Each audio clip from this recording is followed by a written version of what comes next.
Wisconsin students in Wisconsin are suing their school district. They say the bathroom policy of the district violates the rights of high school girls by allowing boys who identify or feel as though they are girls to use girls' restrooms. The group's lawyer says girls should feel safe at school and their privacy should be respected. New Richmond schools left parents and young girls no choice but to go to court and sue to end this ridiculous policy allowing biological boys into the girls' bathroom, end of quote. Now, one of those students has also spoken out on social media. Watch this. People keep talking about bathrooms like it's a political issue, but bathrooms in high school are very important spaces for women. For girls, bathrooms aren't just bathrooms. Having a male in that space takes away the privacy that girls deserve. Bathrooms should be a sanctuary at school for girls, not a place where we feel uncomfortable or scared. The district now faces a federal Title IX investigation. In focus now, let's meet her, Ella Fry, the high school junior you just saw in that viral video.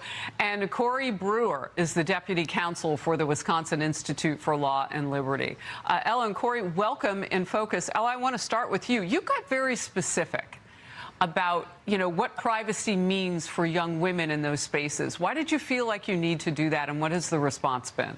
In high school, privacy is one thing that all girls like most of the time, and in the bathroom is the one place where you should feel most privacy. And when I saw that that was getting taken away, it made me feel really uncomfortable, nervous, and anxious. And what's the response been? Any of the other students saying anything at this point? Well, a lot of students have been speaking out. We did a walkout protest. We've been silently protesting by using the single-stall bathrooms that they have been provided, and the school has put up maps for students to use the bathroom if they feel uncomfortable in the public one. I want to ask you about those workarounds. So the school district, I guess, has tried to do a couple of things. They put in, a single stall. And what Ella was just saying. Talk to me about the workarounds and why that's not enough. Yes, I think boys and girls are different, and that matters in places like bathrooms. And it really matters in high school. Girls deserve privacy, they deserve dignity. And what we're seeing in schools like New Richmond is the girls either forego using the bathrooms during the day, they have to cross the school to use a single stall, they miss class time, or if they don't, then they're uncomfortable. They don't have their privacy. So what we're asking here is not much. We're asking for a return to common sense because this is only affecting girls. So the stall is across the school. That the boys who identify as girls can go anywhere. Right. It's impacting every girl in the school district. It really is, because there's one student who is using the girls' bathrooms. They deserve their privacy, and we wouldn't be able to fight back if we didn't have students like Ella, parents like those in New Richmond who are willing to speak up and do something about it. Ella, the conversation has to do with making this a safe space. I want to ask you about that element of it. So for me, high school is a very hard thing. So it isn't just a place where you go to use the restroom. It's a place where you go to touch up your hair, touch up your makeup, cry with your friends. So when I found out that that was getting violated and taken away from me, I lost that sense of safeness. So now I'm the single stall restroom alone, like none of that, privacy that I deserved, that I had before, that has just been ripped away. Corey, how proud of you must be of Ella and other young women that they are really drilling this home and making it rather easy for the rest of us to all understand what the issues are. Title IX was put so that this wouldn't happen. Right. Yeah. As a mom of young girls, I am so proud of Ella. I'm so grateful for the parents speaking out and most of all being willing to fight back, because this is happening outside of just New Richmond, Wisconsin, and it's not enough to be outraged. That's one part of it, but you have to be willing to do something about it. So we're really grateful to be able to help this community. All right, we will watch the story and see what happens next. And you're speaking for a lot of young girls across the country now, Ella Fry. Thank you for that and for being in. Good to see you both.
Hi, everyone, and welcome to Unleashed with me, Scarlett Johnson.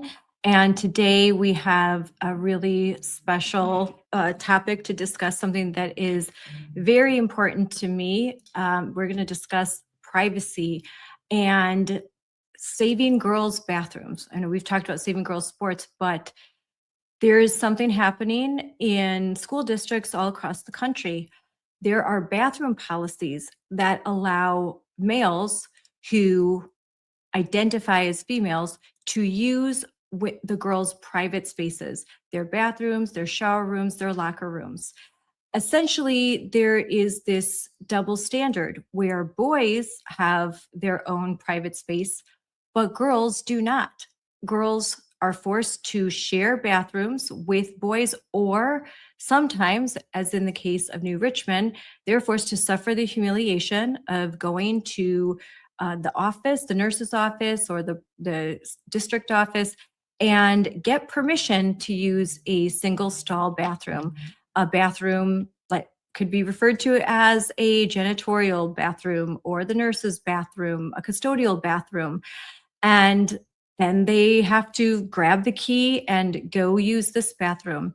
In the case of New Richmond, they would have to do this. And it was so confusing that the school administrators posted maps to the single stall bathrooms and taped them along the hallways of the New Richmond High School. So girls, when they needed to use the bathroom, they'd have to go find it on the map, go get a key, and proceed to be inconvenienced and humiliated. And that's just not fair. It's not right. And it violates Title IX.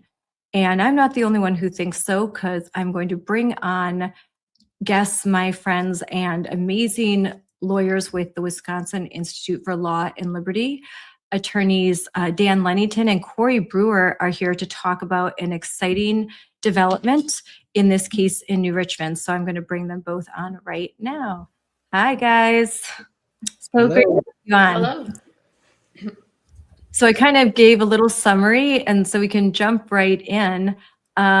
Corey, I know you have been involved in this kind of struggle that's been happening in New Richmond, Wisconsin, and maybe you could go through some of the history and the other bathroom policy that was written by the Wisconsin Institute for Law and Liberty that was provided as an alternative and rejected, and what led us to where we are today. Yeah, thank you, Scarlett. I think it's important for individuals to understand the background of how this came to be. And as you mentioned, Will filed a lawsuit in federal court about a week ago. And we represent a parent association. It's actually a parent and student association. It's called New Richmond Parents for Strong Schools. So there are several moms and dads in that group. There are also multiple students in that group. And they are fighting to protect girls' spaces.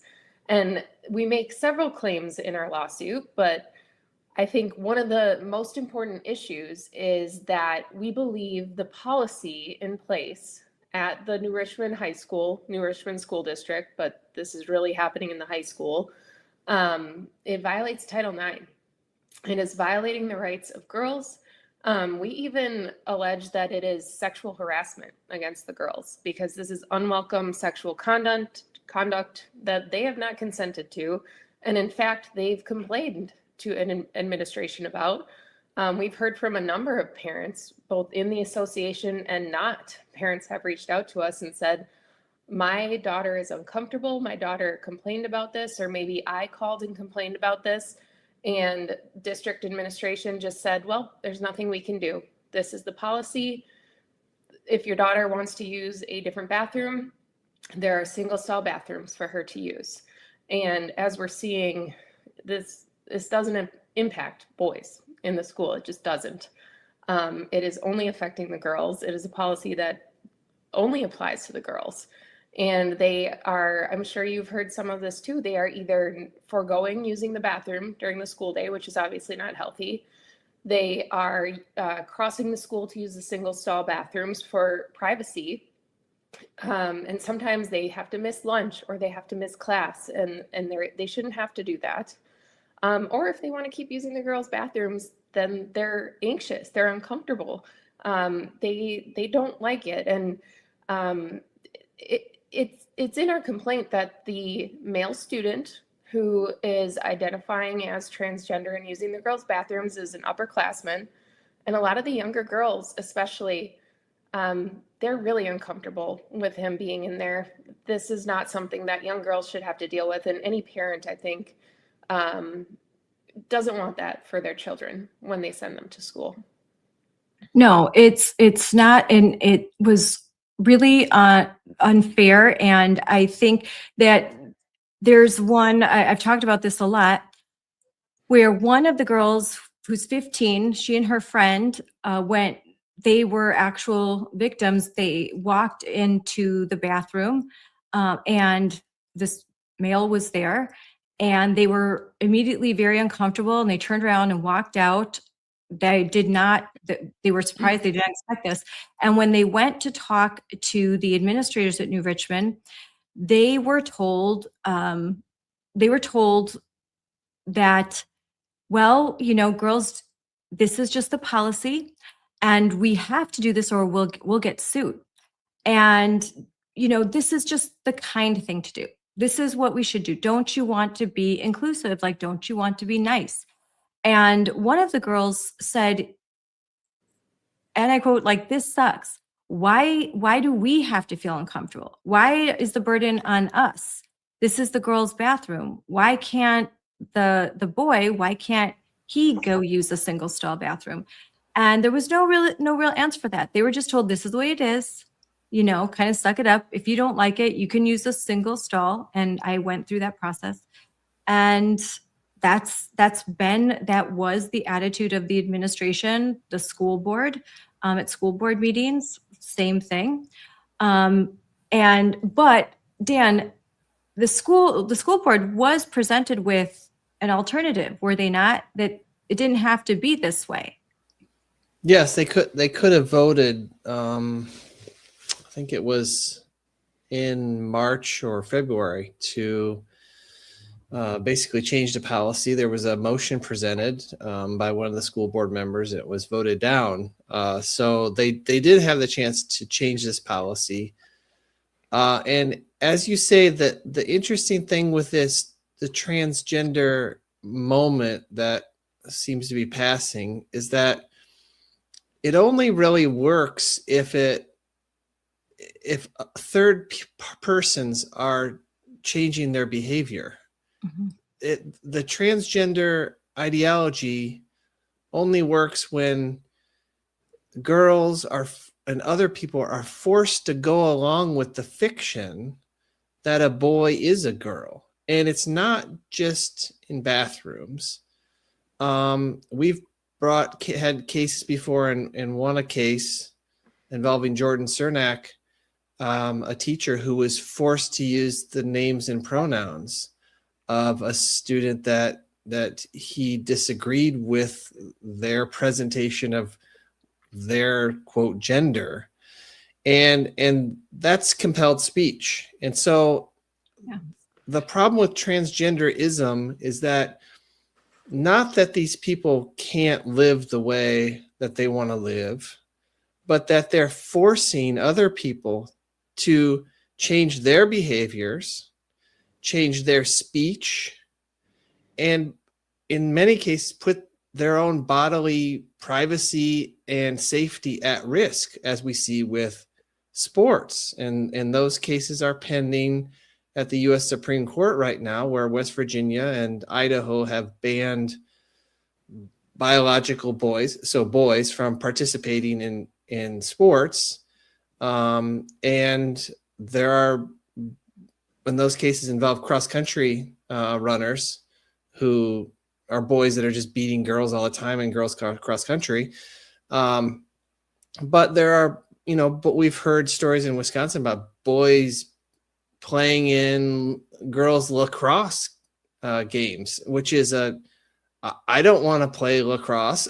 I wouldn't want to play lacrosse against girls. I mean, it is not a safe sport. Kids get injured all the time. And to have a 15, 16-year-old biological boy competing against 15, 16-year-old girls is not safe. And that the transgenderism is forcing those girls to accept that they might get hurt because of someone else's quote rights to express themselves. That's not how rights work.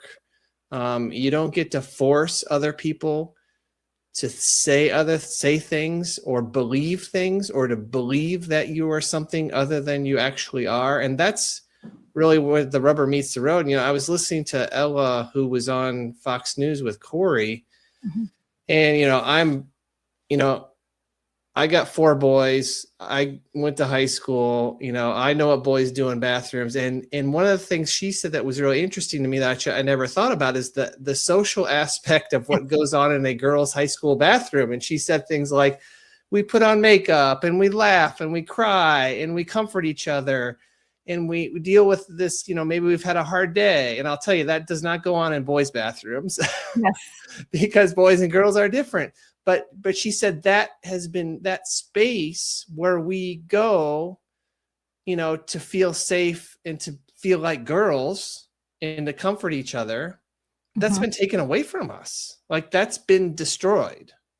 And it's been destroyed because someone else is forcing their worldview on those girls. That's what's so offensive about this. Yes. And to your point, and you have 4 boys, it's, boys don't typically, girls will walk into the bathroom and say, I'm bloated, I'm PMSing, does anyone have a tampon? These are things that you don't want to say. It's like this private girl space where the shared experience that girls menstruate. And for teenage girls, this can, especially at 14, 15, this can be kind of embarrassing. This is something that as they grow into womanhood, then it changes, but they don't want a man in that space. Sometimes I have trouble going into, because now they'll have these gender neutral bathrooms. And if a guy walks out, I'm like, I'll wait for the next one. I don't know. It's just kind of a space you just don't want to just share, especially in a public area, especially in high school, especially with little kids, middle school, the prepubescent girls, and then teenage girls. And there's no way, and this was a question asked a lot of the administrators and the school board. How do you deal with the boys that are going to game the system? The boys that are going to realize that this is an easy way to go into the shower rooms or locker rooms and stare at girls. And, and it happens. It's happened in Wisconsin. It happened in Westosha. It happened in Sun Prairie. And it's happened all over the country. So, and they have no answer to that. They have no answer to that because we're all just supposed to play pretend.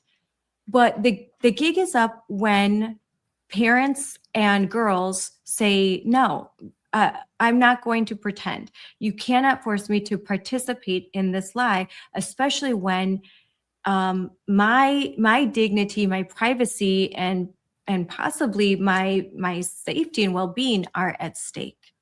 So, I mean, Corey, what are your thoughts on that as a woman? Yeah, I totally agree.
Hi, everyone, and welcome to Unleashed with me, Scarlett Johnson.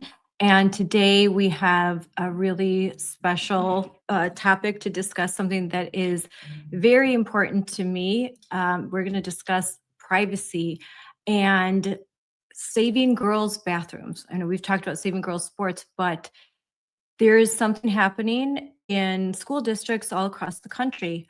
There are bathroom policies that allow males who identify as females to use the girls' private spaces, their bathrooms, their shower rooms, their locker rooms. Essentially, there is this double standard where boys have their own private space, but girls do not.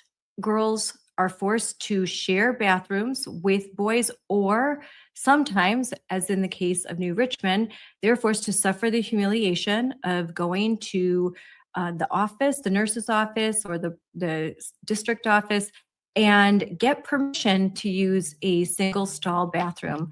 A bathroom like could be referred to as a janitorial bathroom or the nurse's bathroom, a custodial bathroom. And then they have to grab the key and go use this bathroom. In the case of New Richmond, they would have to do this. And it was so confusing that the school administrators posted maps to the single stall bathrooms and taped them along the hallways of the New Richmond High School. So girls, when they needed to use the bathroom, they'd have to go find it on the map, go get a key, and proceed to be inconvenienced and humiliated. And that's just not fair. It's not right. And it violates Title IX. And I'm not the only one who thinks so, because I'm going to bring on guests, my friends, and amazing lawyers with the Wisconsin Institute for Law and Liberty. Attorneys Dan Lennington and Corey Brewer are here to talk about an exciting development, in this case in New Richmond. So I'm going to bring them both on right now. Hi, guys. So great to have you on. Hello. So I kind of gave a little summary, and so we can jump right in. Corey, I know you have been involved in this kind of struggle that's been happening in New Richmond, Wisconsin, and maybe you could go through some of the history and the other bathroom policy that was written by the Wisconsin Institute for Law and Liberty that was provided as an alternative and rejected, and what led us to where we are today. Yeah, thank you, Scarlett. I think it's important for individuals to understand the background of how this came to be. And as you mentioned, Will filed a lawsuit in federal court about a week ago. And we represent a parent association. It's actually a parent and student association. It's called New Richmond Parents for Strong Schools. So there are several moms and dads in that group. There are also multiple students in that group. And they are fighting to protect girls' spaces. And we make several claims in our lawsuit, but I think one of the most important issues is that we believe the policy in place at the New Richmond High School, New Richmond School District, but this is really happening in the high school. It violates Title IX. It is violating the rights of girls. We even allege that it is sexual harassment against the girls, because this is unwelcome sexual conduct that they have not consented to. And in fact, they've complained to an administration about. We've heard from a number of parents, both in the association and not. Parents have reached out to us and said, my daughter is uncomfortable. My daughter complained about this, or maybe I called and complained about this. And district administration just said, well, there's nothing we can do. This is the policy. If your daughter wants to use a different bathroom, there are single stall bathrooms for her to use. And as we're seeing, this doesn't impact boys in the school. It just doesn't. It is only affecting the girls. It is a policy that only applies to the girls. And they are, I'm sure you've heard some of this too, they are either foregoing using the bathroom during the school day, which is obviously not healthy. They are crossing the school to use the single stall bathrooms for privacy. And sometimes they have to miss lunch or they have to miss class, and they shouldn't have to do that. Or if they want to keep using the girls' bathrooms, then they're anxious, they're uncomfortable, they don't like it, and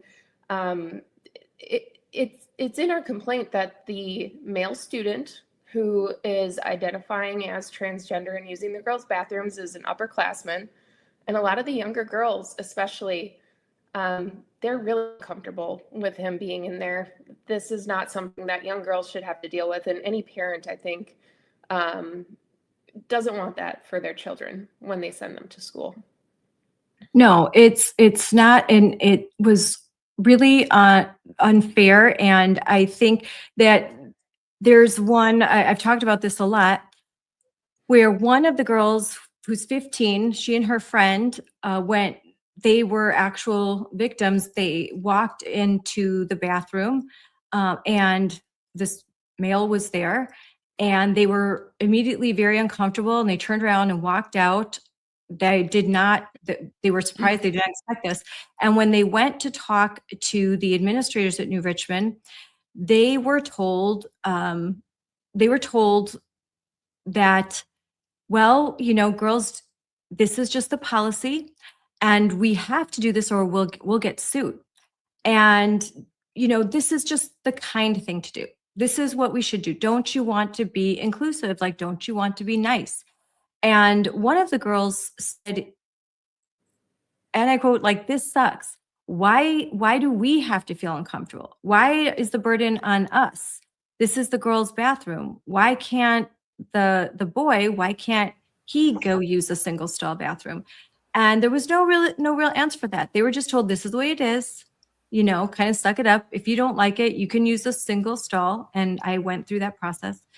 And that was the attitude of the administration, the school board, at school board meetings, same thing. But Dan, the school board was presented with an alternative, were they not? That it didn't have to be this way. Yes, they could have voted. I think it was in March or February to basically change the policy. There was a motion presented by one of the school board members. It was voted down. So they did have the chance to change this policy. And as you say, that the interesting thing with this, the transgender moment that seems to be passing, is that it only really works if third persons are changing their behavior. Mm-hmm. The transgender ideology only works when girls and other people are forced to go along with the fiction that a boy is a girl. And it's not just in bathrooms. We've had cases before, and won a case involving Jordan Cernak, a teacher who was forced to use the names and pronouns of a student that he disagreed with their presentation of their quote gender, and that's compelled speech. And so the problem with transgenderism is that, not that these people can't live the way that they want to live, but that they're forcing other people to change their behaviors, change their speech, and in many cases put their own bodily privacy and safety at risk, as we see with sports. And those cases are pending at the U.S. Supreme Court right now, where West Virginia and Idaho have banned biological boys, so boys, from participating in sports. And there are, in those cases, involve cross-country runners who are boys that are just beating girls all the time in girls cross-country. But there are, but we've heard stories in Wisconsin about boys playing in girls lacrosse games, which is a I don't want to play lacrosse. I wouldn't want to play lacrosse against girls. I mean, it is not a safe sport. Kids get injured all the time. And to have a 15, 16-year-old biological boy competing against 15, 16-year-old girls is not safe. And that the transgenderism is forcing those girls to accept that they might get hurt because of someone else's quote rights to express themselves. That's not how rights work. You don't get to force other people to say things or believe things, or to believe that you are something other than you actually are. And that's really where the rubber meets the road. I was listening to Ella, who was on Fox News with Corey, and I got 4 boys. I went to high school. I know what boys do in bathrooms. And one of the things she said that was really interesting to me that I never thought about is the social aspect of what goes on in a girls' high school bathroom. And she said things like, we put on makeup and we laugh and we cry and we comfort each other and we deal with this, maybe we've had a hard day. And I'll tell you, that does not go on in boys' bathrooms. Yes. Because boys and girls are different. But she said that has been that space where we go, to feel safe and to feel like girls and to comfort each other. That's been taken away from us. Like, that's been destroyed. And it's been destroyed because someone else is forcing their worldview on those girls. That's what's so offensive about this. Yes. And to your point, and you have 4 boys, it's, boys don't typically, girls will walk into the bathroom and say, I'm bloated, I'm PMSing, does anyone have a tampon? These are things that you don't want to say. It's like this private girls space where the shared experience that girls menstruate. And for teenage girls, this can, especially at 14, 15, this can be kind of embarrassing. This is something that as they grow into womanhood, then it changes, but they don't want a man in that space. Sometimes I have trouble going into, because now they'll have these gender neutral bathrooms. And if a guy walks out, I'm like, I'll wait for the next one. No, it's just kind of a space you just don't want to just share, especially in a public area, especially in high school, especially with little kids, middle school, the prepubescent girls, and then teenage girls. And there's no way, and this was a question asked a lot of the administrators and the school board. How do you deal with the boys that are going to game the system? The boys that are going to realize that this is an easy way to go into the shower rooms or locker rooms and stare at girls.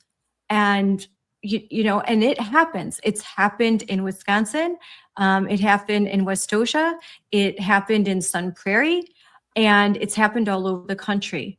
So, and they have no answer to that. They have no answer to that because we're all just supposed to play pretend. But the gig is up when parents and girls say, no, I'm not going to pretend. You cannot force me to participate in this lie, especially when my dignity, my privacy, and possibly my safety and well-being are at stake. So, Corey, what are your thoughts on that as a woman? Yeah, I totally agree. My kids are young right now. I have 3 little girls, but I think most parents agree with this. What keeps going through my head is I hear opponents, mostly locally in New Richmond. I think largely most people agree with this. It's a common sense issue on, whatever you are politically. If you're a male, if you're a female, most people agree that there should be separate spaces, especially for children and especially in schools. But of course, there is some pushback. And rather than answering some of those questions like what you posed, of course, we don't want anyone to quote game the system or harm girls, but unfortunately, we know that has happened. I've also heard some of the girls raise questions about how do you know and this is just a good faith question, how do you know the student is transgender versus a boy that just wants to use the girls' bathroom? How do you know? And there doesn't seem to be an answer for that. I'm also thinking through some of the relevant case law, because there's this one case, and I don't want to get too into it because we've talked about this on podcasts before. But one of the cases in our part of the country involved a transgender student, and the court did get into some of those questions, which people seem to forget. Does the student have gender dysphoria? Is it documented medically? Those things do matter. And the other thing is that, I said this is a common sense issue that most people agree on. There are solutions to this that can respect the privacy and dignity of all students. And it shouldn't involve all of the girls in the district, all of the girls in New Richmond High School being impacted or being unsure or being worried if they're going to run into a boy in their bathroom. And of course, we should respect transgender students too. Of course, it feels silly that we even have to say that. But there needs to be a solution that isn't harming the girls, and a policy that isn't harming the girls. And that's just not what we're seeing right now. And it's very well documented. So now, in this case in New Richmond, it was announced in March that by the Trump administration, the Office of Civil Rights, that they were launching a Title IX investigation into the New Richmond School District.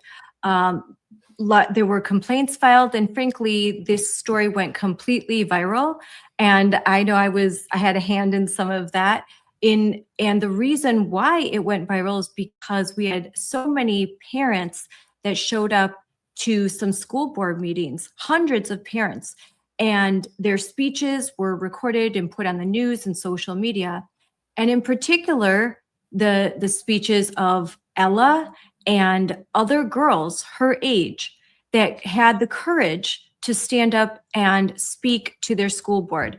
Ella's 16 years old, had never done something like this before, had never engaged in public speaking in an open forum like this, was the first person called, and she stood up and she gave a tremendous 3-minute speech in which she just simply said, I shouldn't have to be here. I shouldn't have to do this.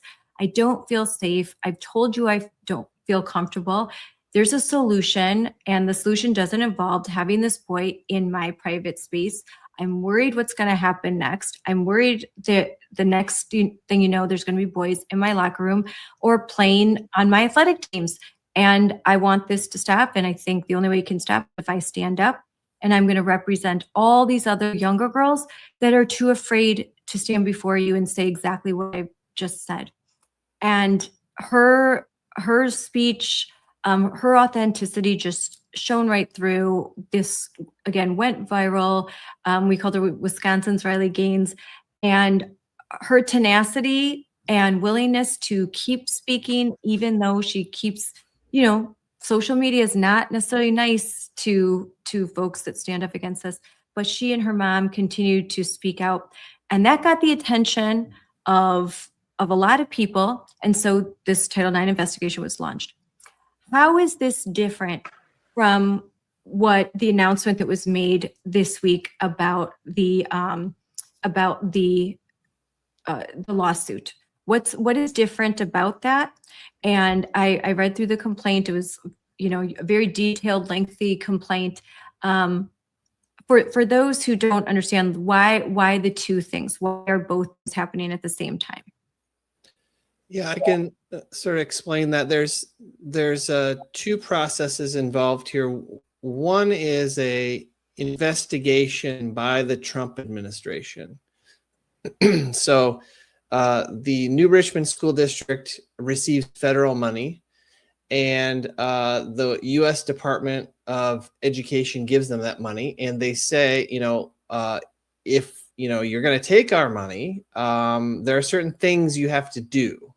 For example, you can't discriminate based on race, and you can't violate girls' rights under Title IX.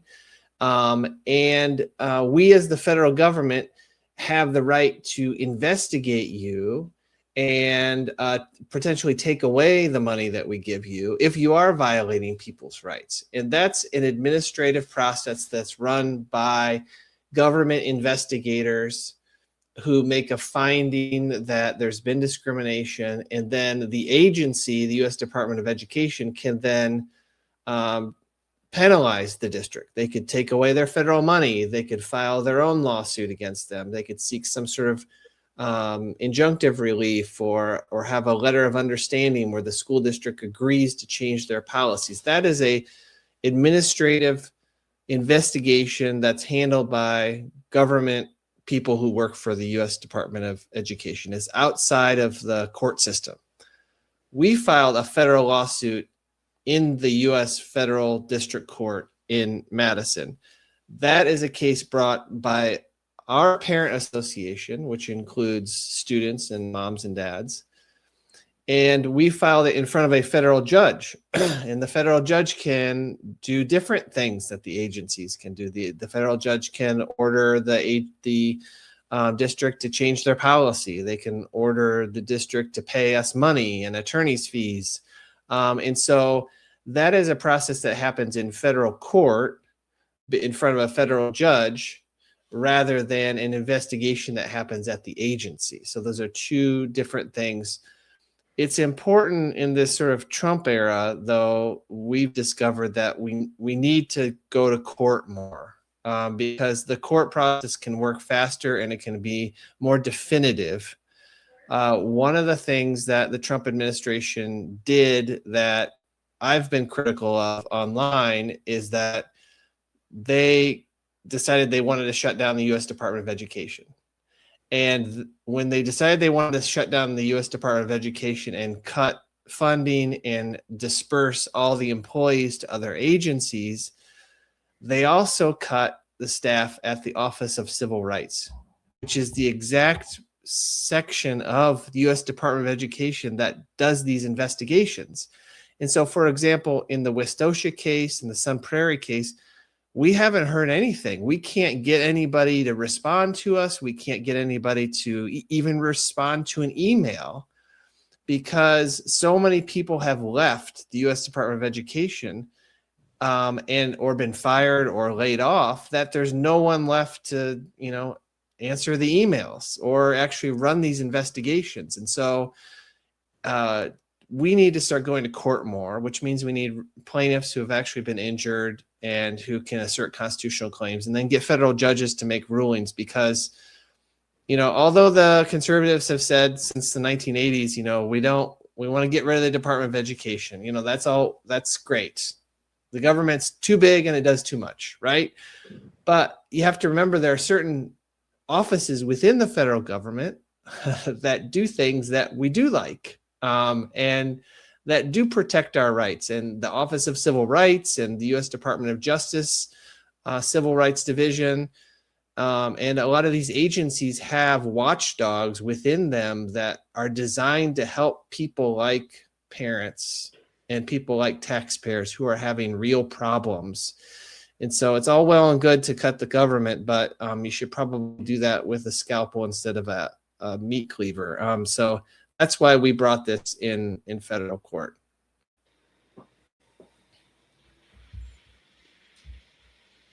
And my mic muted. That does kind of explain some things because you see a lot of announcements of investigations in Colorado, in California, in Maine, and we cheer and we're really glad to see them.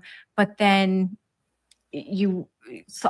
sometimes you're just waiting, like what's going to happen next. And is that typically a pretty long, exhaustive process so that if there's less staff, then it's even made longer? Unfortunately, yeah, I think that is pretty likely. We have seen the Office for Civil Rights issue a few findings in relation to some of the investigations that it launched. But it took a while. It took a while for any of those investigations to be concluded. And now there are some that are pending. There are some that are no investigation opened yet, even though, like in Westosha, there's a clear harm and a clear violation under Title IX. And unfortunately, I don't know how long things will take or if or when it will get noticed. But like Dan said, this is one aspect. I'm sure there are more, but this is one aspect of the federal government where we want them to be enforcing civil rights laws. Yeah. So it's normally a long process. So Mhm. it already is, because it's the government, it's detailed. You have to go through a lot of records and emails and all that thing. And then with less staff, it's something that's made even longer. And to reference, Westosha was the shocking case. As a matter of fact, I did an interview with Charlie Kirk before his murder, where he said Westosha was the worst case he has ever heard. That's how bad it was. Westosha was a case where a 16-year-old male over 200 pounds, obvious male. Someone did not look like really authentically going through some sort of transition, but this male would hang out in the girls' locker room and watch them undress and do things that I would label sexual harassment, do things that made the girls very uncomfortable. They complained en masse when they tried to even use those single stalls that we talk about. There were long lines for them, and eventually the school district was like, no, like shutting some of this stuff off because of all the confusion. And Charlie Kirk made this remark that kind of changed my mind about single stalls, where he said, where you put these so-called gender neutral single stalls, that's where all the real girls have to line up, because these bathroom policies are just terrible. And it ends up that, boys are in the girls' bathroom and girls have to line up to use that space that was meant to protect the privacy of the usually male who is identifying as a female. And that's not fair.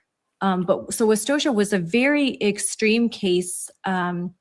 There's a lot of allegations made in it, and anyone could go to your website and learn the details about it. But that's why it's kind of surprising. That's one that I'm sure you guys would like to hear back about, because there's parents that are still living under that policy, and girls that are in that school district. Yeah. We saw one student leave the school. Her parents said, no, we're not doing this, and left the school. There's also documentation that the girls' grades were lowered. They literally were failing gym class, either because they were showing up not in gym clothes because they didn't want to change in the locker room with this boy, or they were late to gym class because they were waiting for a single stall to open up and there weren't enough for all of the girls to do it at the same time. So it was impacting their grades just because they didn't want to change clothes in front of this boy. And they were told that they were being dramatic. They were told they were being dramatic for complaining, which yeah, all of that needs to get investigated. We've heard, we have clients in that case. We submitted the federal civil rights complaint on behalf of 2 families. And I've heard additional allegations about what the students were told by different administrators, teachers. That's what needs to be investigated. Were these girls raising complaints and just brushed aside? That matters. How do you think, Dan, how will what's happened in New Richmond, will that have a positive effect on all these other cases? In Sun Prairie, there were 4 14-year-old girls showering. And I remember, Dan, when it was, 2022 that we talked about this on a podcast where broke the story. These 4 girls were just changing after their gym class, and an 18-year-old male undressed, disrobed, exposed himself to them and said, "I'm trans, by the way." And that was May of 2023. We filed that during the Biden administration, and it was so bad the Biden administration opened an investigation. Wow. Which they never did in Westosha, and they have yet to do a New Richmond. So the Biden administration actually had a better track record of opening investigations. And amazingly, it's the Trump administration, the one that won't actually come down and make a decision on these cases. So, I would encourage, we've been trying to encourage people who have connections in the U.S. Department of Education to take this seriously, people who know other people in the Trump administration, to say, like, you're kind of losing the people who put you in office when you can't even do these basic things. You're losing support. And I know that the New Richmond case got the attention of the White House, and they were very interested in it. But it would be nice to see some action and some definitive action, because I've heard from a lot of parents, and we talked a little bit about this, about like kids suffering in silence, and girls just dealing with things they shouldn't have to deal with. So, for example, we've heard numerous stories about the bathroom situation at Madison East High School, where allegedly they had just started to shut down girls' bathrooms. And that girls were reporting to their parents that they couldn't even use the bathroom during the school day. And obviously that's not a healthy situation. And we've heard that bathrooms. So just get rid of them. Yeah, they got rid of them on 2 of the 4 floors, I believe, at Madison East. That was the plan. And they were only having the gender neutral bathrooms. They would have allegedly, this is what the plan was. I don't know if they have carried it out so far, but there was going to be boys bathrooms, and then there was going to be the gender neutral bathrooms, and there was not going to be any more dedicated girls bathrooms. Now, that was what I heard as far as like 2 months ago. But to your point, the reason why we're talking about New Richmond is not because, Dan and Corey are talking about it, or Moms for Liberty is talking about it. It's because these girls and these parents actually got up and said something. And I know that you have done, social media training for other moms, and told them, like, the best way to get your story viral is to have a real person who's really affected, who has been there, who can tell their story. The girl who can say, I was in the bathroom and this is what happened. Or their mom saying, my daughter, this happened to her. People who are particularly impacted by these decisions out and telling their story in the public. That's what gets things viral. As much as I would like to, say something and make it go viral, it's much more interesting to the public if it's a real mom, a real dad, a real daughter, a real son with a real problem, who say, this is happening to me, because it allows people to relate to that and say, like, oh, that, it's happening to my daughter too. And it's not hard. And you're right. Social media is not kind, and people have to be prepared to be criticized or have unfair things said about them. And I'm sure, Scarlett, you've had your fair share of people say nasty things about you, and Even had them sue me and sue you for saying things, and it's not, but and I meant to post this, but Clarence Thomas gave a speech yesterday, and towards the end of it, there's about a 3-minute clip where he talks about the cost of preserving liberty. And the cost, he says, is you can't just stay on the sidelines. You have to get out there. You have to speak up at school board meetings. You have to make your views known. And when you do that, you can lose friends, and you can be criticized, and you can lose jobs. And he talks about all the costs of liberty, but that is part of what it is to be a citizen. That is why we're able to live in a place that has free speech and fair rule of law and equality and due process, and is because people are willing to say, that that policy is wrong. And if parents can't do that, then these girls are going to be the ones who just go to school every day and keep their head down and feel like they have nowhere to go. And so social media is very important for our democracy and how our country functions, is that people need to be able to use it to make complaints, just like, we used to use handbills and write newspaper articles and things like that made people aware of horrible things that were happening. And so people need to really stand up and know that if they want to preserve their liberty, they have to talk about it and be public about it. And Corey, you've talked about that before, that a big difference with New Richmond was that there were girls that spoke up. There were victims. And it was a face that people could associate, like this girl was harmed, but not just the public, but judges, that it's important for them to hear the voices of the victims.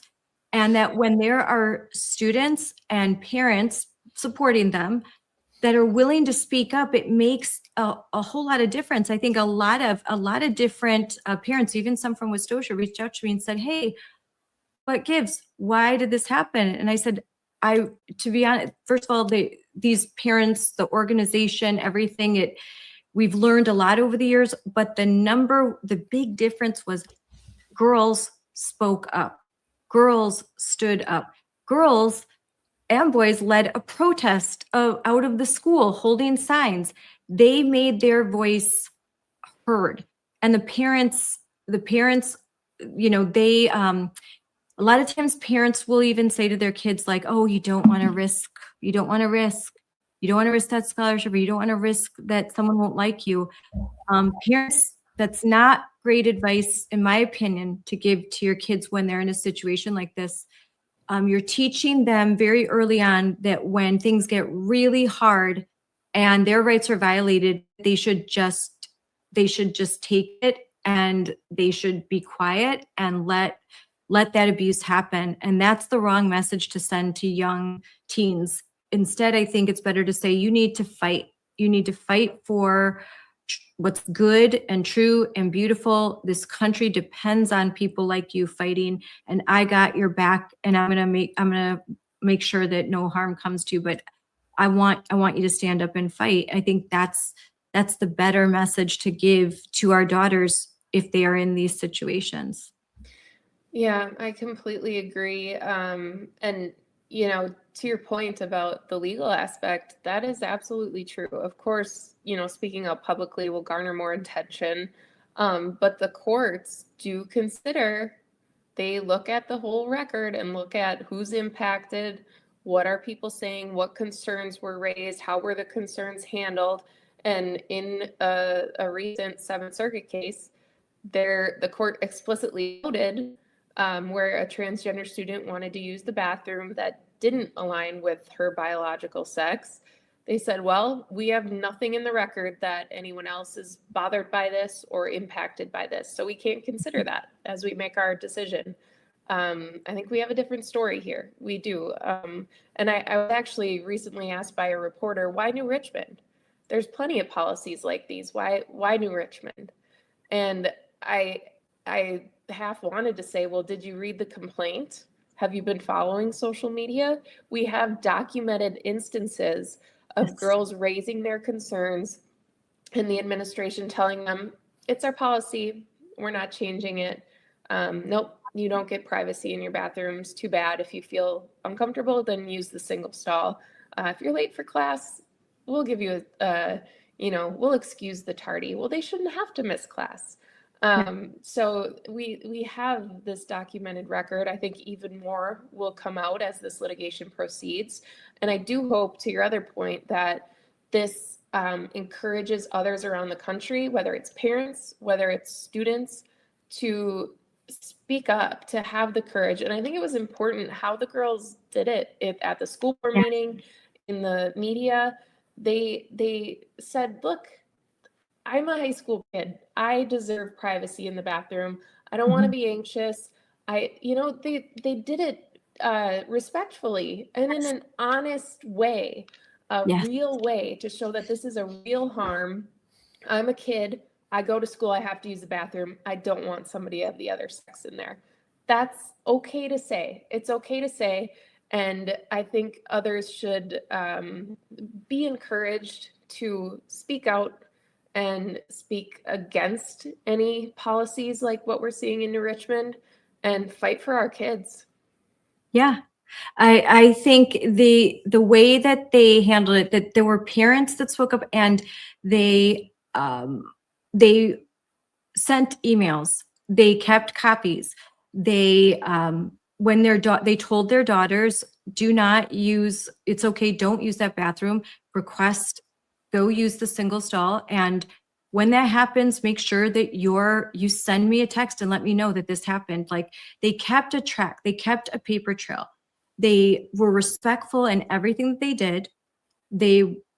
I mean, you could look through through your complaint, and we've posted a lot of this stuff on our social media. There were respectful requests and even respectful responses. And the parents have been, even to the administrators who they don't agree with them politically, or they don't agree with their decisions, they've maintained professional demeanor.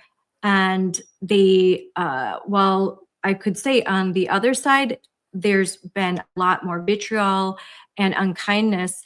And we've helped to, what the good thing about this is, with social media, when you do this right, we've helped to expose that so that the public has sympathy, more sympathy for the parents and the girls, because the bad actors and the activists and these radical activist groups, like, like the same people always, it's like Indivisible and all these anti-Moms for Liberty groups, and they say they're horrid, hateful things, and it only makes the girls and the parents more sympathetic, because they're behaving in a way that is pretty normal, and it's respectful. And none of them, all of these girls are like, I don't have any hate in my heart. I just want to have my own private space. And I don't think that's too much to ask. And so I think that message has resonated, and also the work that Wisconsin Institute for Law and Liberty has done. First of all, this isn't any of our first rodeo. We've all learned a lot. We've got the Trump administration that has made things easier. But you guys have laid the groundwork. You have, and you could talk about that, Dan, maybe a little bit. You have model policies. You have, you hold seminars and webinars, and you inform parents. And we had a webinar, Corey, with Southeastern Legal Foundation, where we were informing parents in Wisconsin and the country, here are your rights, here are the laws, here are the limitations, here's what you can do. And so all of that information empowers parents, and then they know what to ask. They know, what should I say in my email? And they can always reach out to you guys and get that helpful information and be directed to where they can act in an informed way that really works. And I think that's what New Richmond showed, that was another component, that they armed themselves with knowledge, and then they used it effectively. Yeah, Dan, you should speak to some of those resources, but I just wanted to say quickly, when we learned that there was going to be a special board meeting in New Richmond, not only did we produce the model policy, which by the way is free and publicly available for any district to adopt, but we also shared with several of the parents that reached out to us some of our legal briefing on this issue in other cases. And we also sent a letter to the New Richmond School Board, because they put out some guidelines for public comment that were really concerning. And we just wanted to let them know that we're watching, and encourage them to allow the public to speak and not have their First Amendment rights violated, which didn't end up being an issue, but we wanted to flag that for them. And they were trying, though. They were trying. And I think your letter made a difference, because that school board was attempting to limit their speech, and they didn't they knew what was going to happen, and they were actively trying to stop it. But I think that you said, hey, these parents have the right to have their voices be heard. You should let them see. Yeah, that's available on our website too. And when we sent that, I said to the attorney, I'd be happy to discuss this or the bathroom issue with you. Just give me a call. Let's talk about it. I did not hear back. Yes. Yeah, we just as far as let people know about the resources, our website's will-law.org. For several years now, Corey's been leading our Restoring American Education project. So that website, if you just want to remember, it's restoringamericaneducation.org. And on there, the best thing about these resources is, like, number one, we have school board policies that are literally documents that you can give to a school board member, or a school board member can take to a meeting and say, I move that we adopt this policy. It's there. It's all written out. They don't have to change anything. They can just adopt the policies, policies about bathrooms and pronouns and parents' rights and all sorts of inequality, all sorts of things that's, I don't remember how many. Do you know how many we're up to now, Corey? You've got 40. We're in the 40s. So we've Each got one has a legal analysis too. Yeah. And Ben, the school board member, actually did that. He took that policy and he introduced it. So yeah. So there are, like, in the 40s of policies that you can use, that school boards can just easily adopt at their next meeting. There's also parent resources. One of the most popular resources we have is the parental opt-out form, which you can click on and just fill out your name and print it off and give it to your teacher or email it to your teacher, which allows you to exercise your rights that were recognized in the Mahmoud case from last year. The idea that parents have the right to direct the upbringing of their children, and that if there are objectionable materials, such as transgender books or whatever is sort of objectionable that conflicts with your religious rights or your religious liberties, or your right to direct the upbringing of your children, you can just opt out of those topics, and you have a constitutional right to do that. There's also the parental toolkit on there.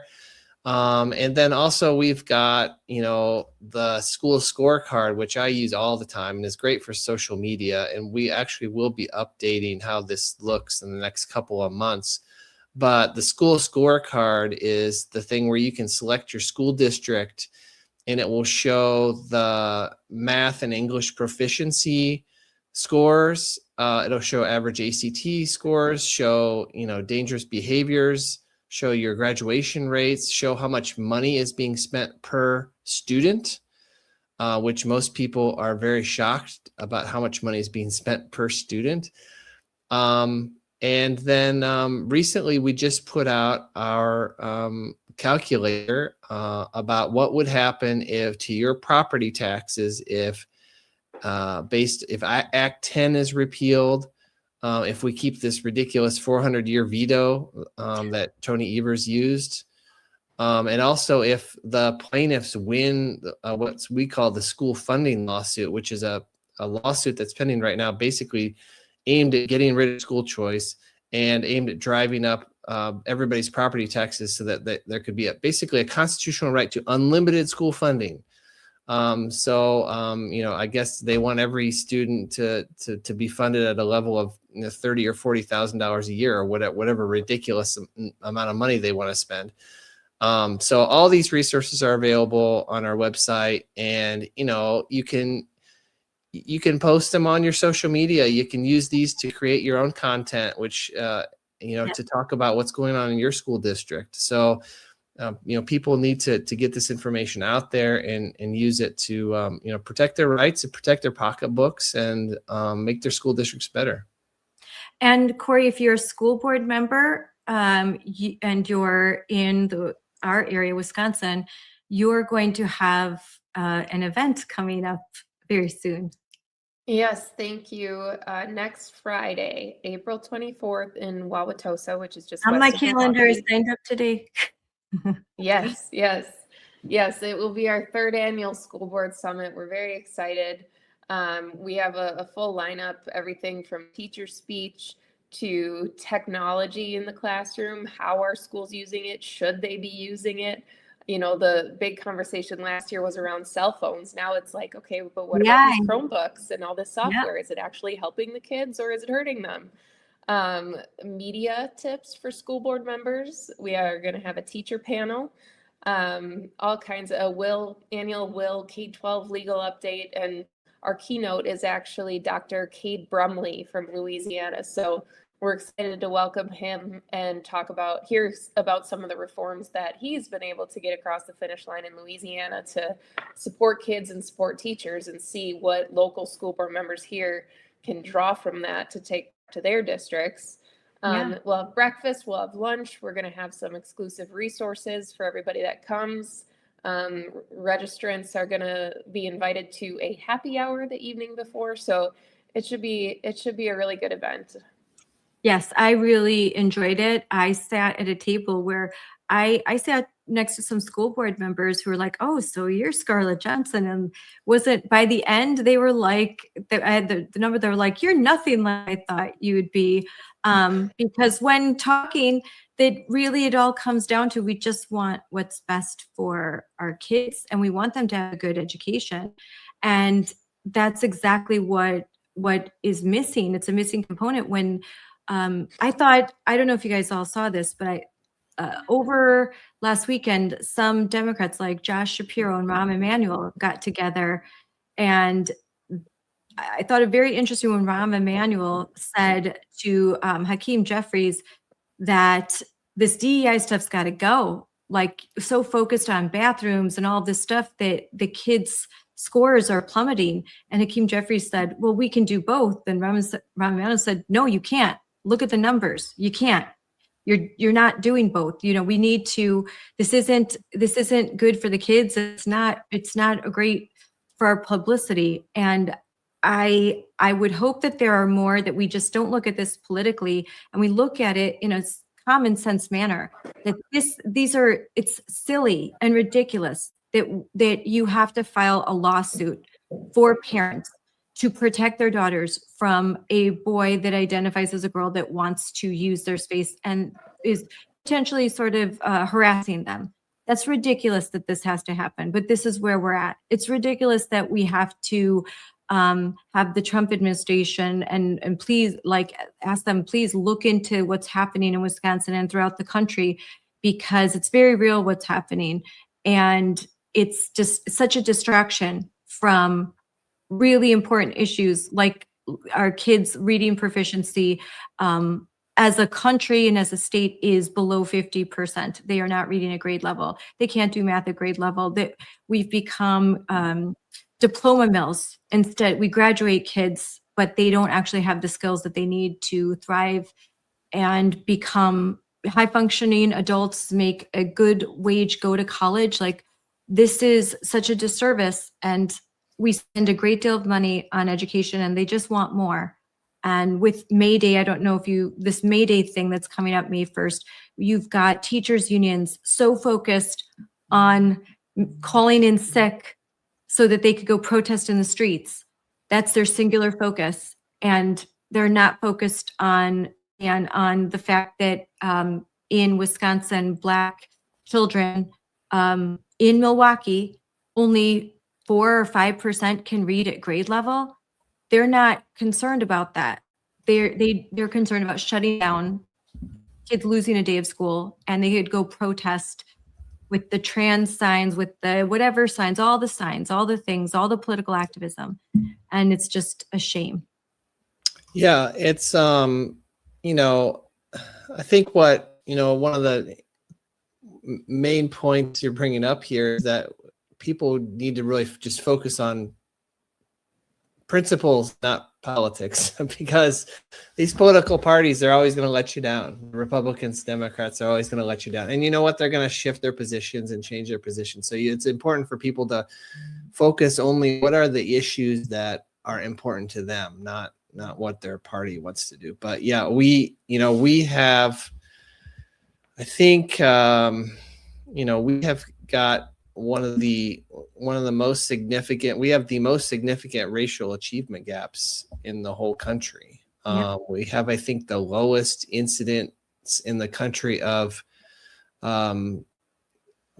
marriage in the Black community, and two-parent households in the Black community, and poverty, and these whatever the left thinks they're doing.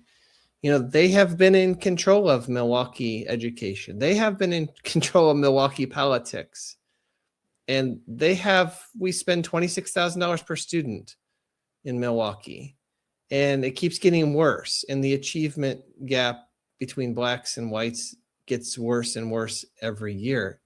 And, maybe the people who've been in charge should be the ones to be blamed for what's going on. And so, I think, if you could go to our school scorecard, you can pull up your district. It's not just under 50% for math and reading. There's a lot of districts that are about 35%.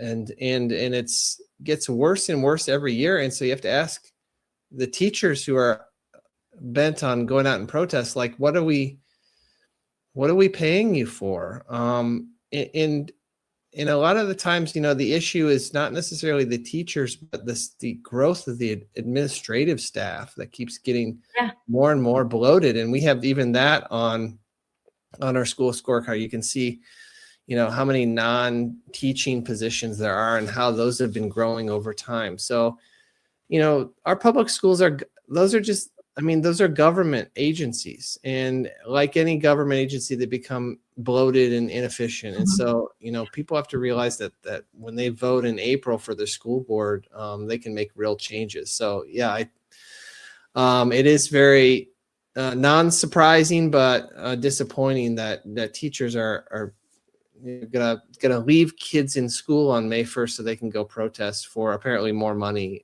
which it's almost as if the money is inversely proportional to the achievement. Well, for May Day, what they're protesting, sort of like No Kings. It's a pure political protest stand. It's not even. It's all about they are protesting the regime. And I've had the unfortunate. It's my job to monitor these groups, and so I've watched probably 25 hours of May Day trainings, and it's absolutely pure political power. And they don't even pretend that this is about education or kids. It's about ending the Trump administration and anyone who is right of center, displacing them of their power. And it's very, I don't think that most educators agree with this. And I feel like there's a lot of pressure put upon them to either just be quiet or follow along. And that's why there's groups like Teacher Freedom Alliance, where we hope that more educators will escape the clutches of unions. I mean, in Wisconsin, we do have Act 10 for now, but even with that, there's sometimes pressure to join unions because of liability coverage and for providing professional development.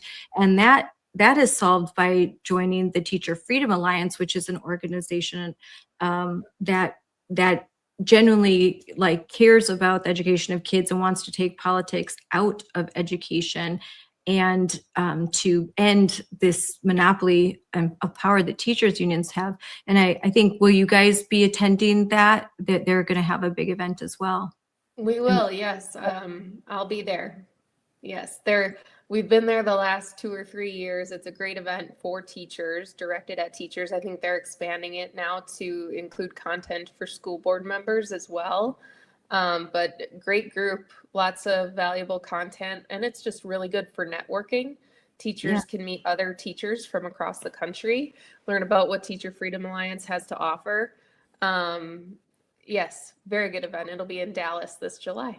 Yeah, I love Ryan Walters. He comes on all the time, and I love what they're doing. And Corey DeAngelis as well, who has come to Wisconsin to some events, which is great.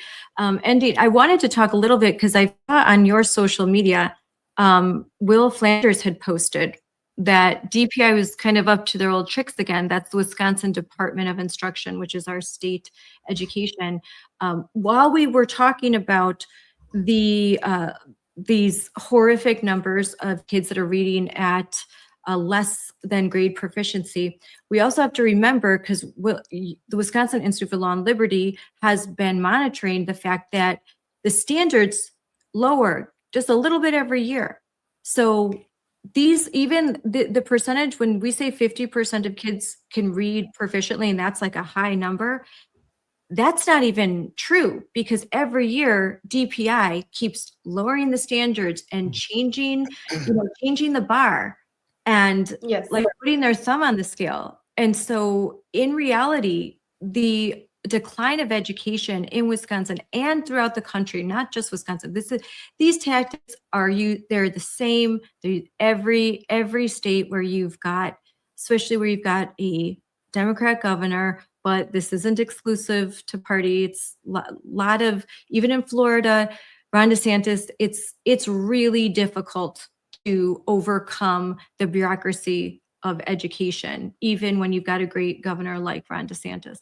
Yeah, the thing that happened with the spending is that the sort of narrative on the left was that we're spending less money now than we have over time. If you adjust it for inflation, we're spending less now than we have in the past couple of decades. And so we pulled all the data off the DPI website, ran the math, and found that no, we're spending more. Even if you adjust for inflation, we're spending a lot more than we were in 2000 and 2010 per child. And DPI's response to that was just to remove all that data from their website in response to us proving them wrong and proving their narrative wrong. So yeah, I love the post. We want to open the DPI files.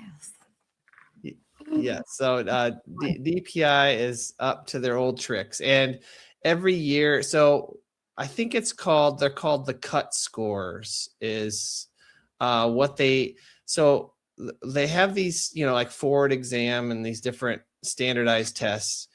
And I think it's after the tests are, Corey may know more about this, but after the tests are completed by the students, the DPI meets in a non-public meeting, and they all decide like what is the level that we're going to call proficient. Like so if there's, you get a 65% on your test, is that proficient or not? What is the cut level? Am I describing that, Corey? And they keep lowering it every year. So like 55, 50, 45. I don't exactly know what the numbers are.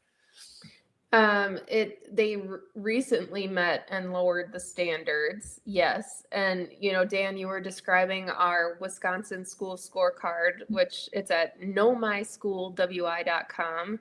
And if you go to the tab on proficiency and, you pick your district, you say, okay, English and math, and it shows you how it's trending over time. And for the most part, it's going down. Okay, and then it looks like it's going back up recently in almost every district. We actually had to add a line to say DPI changed the standards here. Yes. It's not safe to say, our kids are doing better. They can read, they can do math now. No, because now you're not comparing apples to apples. We had one standard here. DPI lowered the standard, and now it looks like we're doing better, even though we're not. And the funny thing is our legislature tried to put the standards back to what they were actually when Governor Evers himself was superintendent, and he vetoed it. So we are not in a great place right now in terms of tracking proficiency. It looks better than it is, which is really deceiving for parents and not helpful. And there was a hearing about the Ford exam yesterday, and Jill Underly, the state superintendent, just didn't show up. Didn't show up because doesn't feel like this is what the lack of accountability in education is really frustrating. It's really frustrating, and that's why those of us who just stay in the fight. It's definitely a marathon, not a sprint, because you're dealing with this bureaucracy that it's so bloated, and there's so much money, and I mean, in every school district or, you know, in my city, over half of all of our taxes, our property taxes, go to fund our school. And there are rural areas of Wisconsin and in other areas of this country where the school district is the primary employer. So imagine that the primary employer in a small town, that means a lot of folks work for the school district and they're not likely to vote themselves out of a job, or they're going to fall in line because they don't want to lose their job. And it's very hard. That's why we need school choice, and that's why we need accountability, which you're trying to provide. But it means that parents really, if I could just get more parents to get more involved and engaged and go to school board meetings, it would make, I'm telling you, if you just had 10 solid parents that showed up at every school board meeting asking questions, it would make a world of difference just showing up and being involved. They're not the most fun meetings. I will admit it. They can get really boring, but just showing up, and that's what we do at Moms for Liberty. That's why I'd advocate join a chapter, start a chapter, because we need more people, because it can be very exhausting to do all this work. And so, you know, many hands make light work. So if you had more engaged grandparents, parents, aunts, uncles that just care, you should care about your schools. A lot of times your property values are dependent upon good schools, and it's just the right thing to do. So I really encourage folks listening to get involved and to care, because it makes so much of a difference. They've been able to get away with a lot of shenanigans because not enough parents are watching. It's true. Yeah, I've seen posts on social media along the lines of, you know, one of the problems in public schooling is that it's viewed as a jobs program for adults rather than getting an education for children. And it sounds almost hyperbolic because it's school. Of course, the primary education is for children. But if you go to school board meetings, I am not lying, sometimes the kids will not come up in the discussion. How are our kids doing? Are they learning? And that's not across the board, but it happens. And there have been school districts that say, well, we can't cut that position. We have to provide jobs. Well, Yeah. that's not the goal. That shouldn't be the primary goal. It should be about the kids and how they're doing and how they're learning. Well, thank you guys for coming on. This has been a great conversation. In closing, what advice would each of you give to the parents and the people watching? And what are the things to watch for legally, the Supreme Court, in the next few months? As I said, just be active, stand up, speak out, organize on Facebook, be vocal in your community, go to meetings, listen to your kids, ask your kids what they're hearing at school, and talk to other moms and dads about that. So every school's got a little group, you know, of sort of right-leaning parents, I think, and a lot of times they organize on Facebook, and having those groups is really important to learning what's actually going on in a school district. So, I mean, we at the U.S. Supreme Court, we'll get the opinions up through the end of June for this term, and we'll hear about the West Virginia case on Title IX about sports. And whether men can be banned from women's sports. That'll be a big decision. We should also hear something about the state of Washington's runaway law, which was passed a few months ago, which says that mandatory reports and public officials and government employees, they must report to parents if they learn that their kids have run away from home, except if the child is transgender. So this transgender runaway law is at the U.S. Supreme Court. We should hear something about that. There are other situations around the country that people should be aware of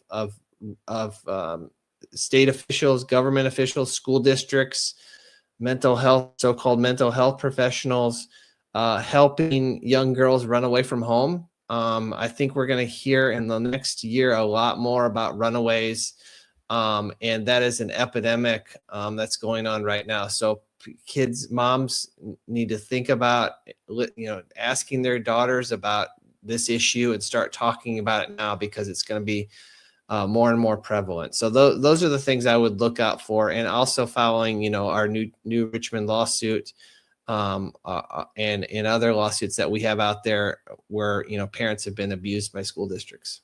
And Corey, I have one last question. So there has been a change in leadership at the New Richmond School Board, where Christy Whalen, who was the Moms for Liberty endorsed candidate, she won the most votes, and she knocked out the board president, Brian, whatever his name is. And so what would happen if the New Richmond School Board decided we're going to change the policy and we're going to get rid of this policy? What would happen with the lawsuit or with the Title IX investigation? I would love to see that happen. I think that's like one of the best case scenarios. We have the model policy that would make it easy. But yeah, I mean, typically if something like that were to happen, if they were to pass a policy and it were to comply with Title IX and protecting all students' rights, then maybe we could dismiss our case. It's hard to say what exactly would happen, but I would really like to see that happen. I think that would be a good thing for the local community. And the other thing I wanted to say in closing will be brief and will echo a little bit of what Dan said, but I want to encourage everybody to talk about these things more. I know it's not the most politically correct all the time, but it's really important, and you should be talking to other parents, your family members, your kids, because what we've seen in New Richmond is a number of parents knew each other and they knew that they didn't like this policy. A lot of them reached out to us one by one. Other parents reached out to us and said, I don't like what's going on. I don't like this policy. And they didn't know each other. Whether you're reaching out to us, sharing about it in the community, talking to your kids, I think it's always easier to fight these battles when you're not alone.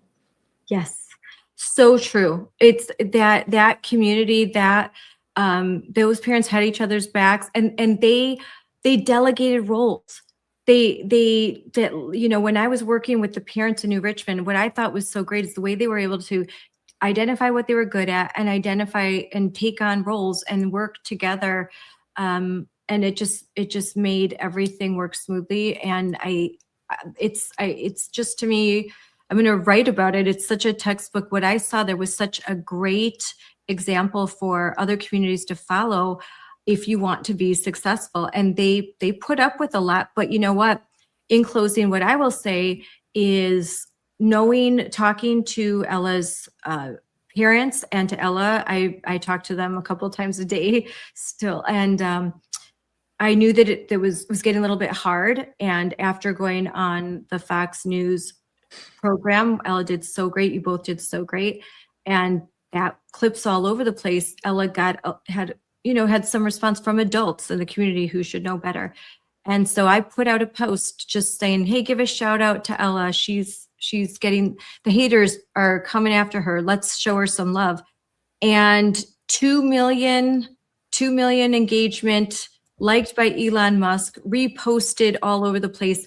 And they felt so much love out there. And it goes to show these haters, they're like 5 people in their parents' basement. Okay. The people that most people are celebrating what Ella did and what the parents did. And it's, who knows what 15-year-old, 16-year-old girl is going to be inspired to do the same thing and fight back. And it makes a world of difference. One person can make a difference. And usually there's a little saying that I have up.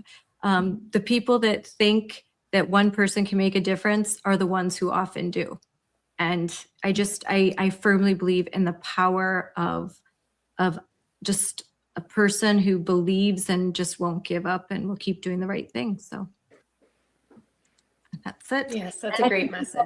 I thank you guys so much for coming on, and I thank you guys so much for all you do for the children and families in Wisconsin and throughout the country, because you represent, you take on cases that are federal, and I don't know what we'd do without you. So thank you so much, and I appreciate it. And we'll be talking soon, I'm sure.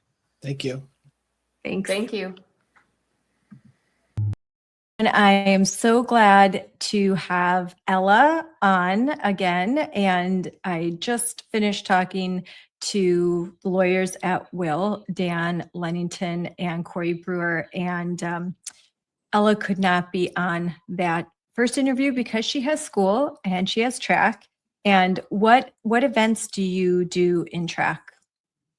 I do triple jump, long jump, pole vault, and I also do a 4x1. So I occasionally run sometimes. I'm not a huge runner though. Oh, but you're a jumper, obviously. Yeah, I like jumping. And you also, and then in the fall, you play volleyball. Yep. Are you planning on playing collegiate sports? Or are you going to try for anything like a scholarship in any of those I wouldn't sports? mind going to college for track. And my mom really wants me to go for volleyball, and I've been thinking about it. I don't know. I do it for either, really. Yeah. Has your prom happened yet? It's on the 25th, so next weekend. Next weekend, do you have your dress?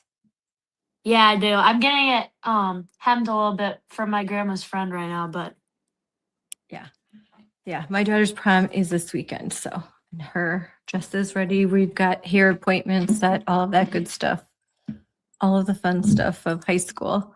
So big. There was big news. You were on national TV on Fox News. So tell us a little bit about that experience. it felt unreal. I don't think it was a different type of nervous, because obviously you have like a racing nervous and like school nervous when you're like presented in front of class, but this was like a nervous I've never had before. And sitting in the chair, like waiting to be on air, because it takes a little bit. So I was like watching the news and stuff, and then it says, and I'm here with, and then I show up on the screen. I'm like, oh brother, and then I don't know. I was lost for words. It's my whole mind went blank, and I didn't know what to say. But I think I did a pretty good job. You did really good. You did a really good job. And I'm going to, the clip, I'm going to play that at the end. So but you did really good. But that is totally normal. So the first time that I did, so when it's live, it's just so weird that when live, it's like your mind for 1 second can go completely blank. That's a very normal reaction. And that's why I tried to like memorize some certain things to get my brain going, because it's just something about doing something live, national, and the way how fast paced it's like you have to, it's to me, it's really hard. I'd much rather do this. I'd much rather talk to people in a podcast. I could talk for hours. I can interview, have no problem with that. But these like the Fox News, Newsmax, those kind of things still, they scare me. Still, like they're not my favorite thing to do. They're necessary, but not my favorite. Yours was a little bit longer form with Harris Faulkner, and Corey Brewer was there. She live streamed in, and so you had at least you had Corey there, so that there was someone else taking some questions. But was it fun seeing how everything works behind the scenes? It was really cool because I was just sitting in the chair. A lady comes in, starts putting on my mic, and other ladies putting powder all over my face. And there's a lot that goes into it. They do a sound check and mic check, and they tell you to sit a certain way and to move. Yep, all of that stuff. But I mean, that's a big experience for 16. How did your family, friends, people in the community, did they text you a lot? Like, I saw you on TV? Yeah, right after my mom's phone just blew up. I go on Facebook and like one of our like friends in Richmond's posted it. Oh my goodness, she's on the news. And yeah, it was super fun. I kind of kept it a secret. So then when I told all my friends, they were like, no way. Like they were all surprised. And a lot of people have been talking about it too. Oh yeah, a lot of people are talking. The posts they've gone viral on numerous big accounts. I posted something and that had like 2 million views, and then Elon Musk liked it. Oh, actually, I'll pull it up really fast. I have here. Let's see. I made so many signs that night. Me and my mom were literally at the dinner table until like 10 at night making hundreds of signs. That's a good picture. Yes, I saw. There's a photo of you like kind of laying on the floor making like all of those signs, which is really cute. So yeah, so here, this is the post, like, and this is one of the clips. There you are. And they have that background there. And then this was from here. We could play like this here. Because it's the school board, but it's also for us as kids, as young girls that are scared to use the restroom. That shouldn't be happening. And I'm thankful that they're able to look me in the eye, talk to me, tell me what my future is going to look like. And I'm hoping that you guys can all help my future be better than what it is right now. Thank you guys so much. One of the reasons why I put out that post, and I was talking to your mom, was because I know that there are people on social media that will say some just rude and untrue things, and they hide behind, their computers. Sometimes they don't even put their own name. Oh, hold on. And so I wanted to put something out there that was,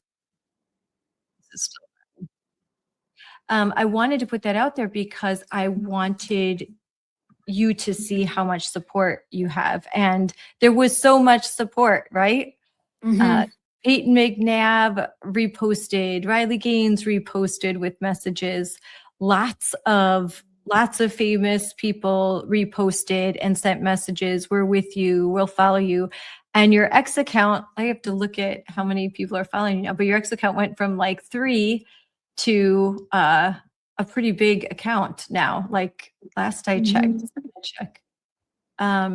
So that's giving you already kind of a platform. You have 23,000 followers. There are people that are on X for years and don't get that many followers, but you got that many followers in a week. And so that just shows the power of your message and that you have influence. And how do you feel about that at your young age, that you are shaping a national conversation?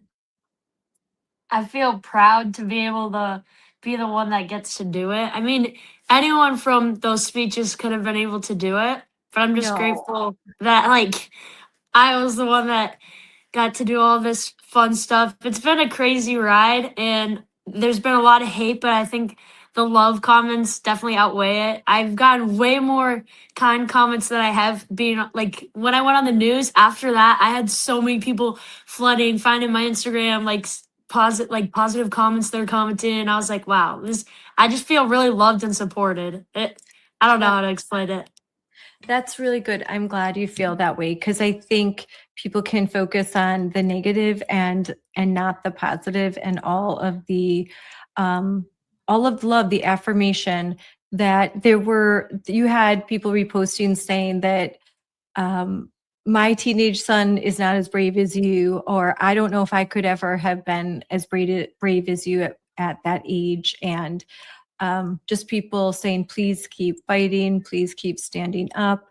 What you're doing is important. And I don't think you're very special. I don't think that anyone could have said these things just the way you did. I think very authentic. You have a very authentic voice, very respectful. There's no hate in your message. You're just making a very simple statement, which is, I shouldn't have to be here.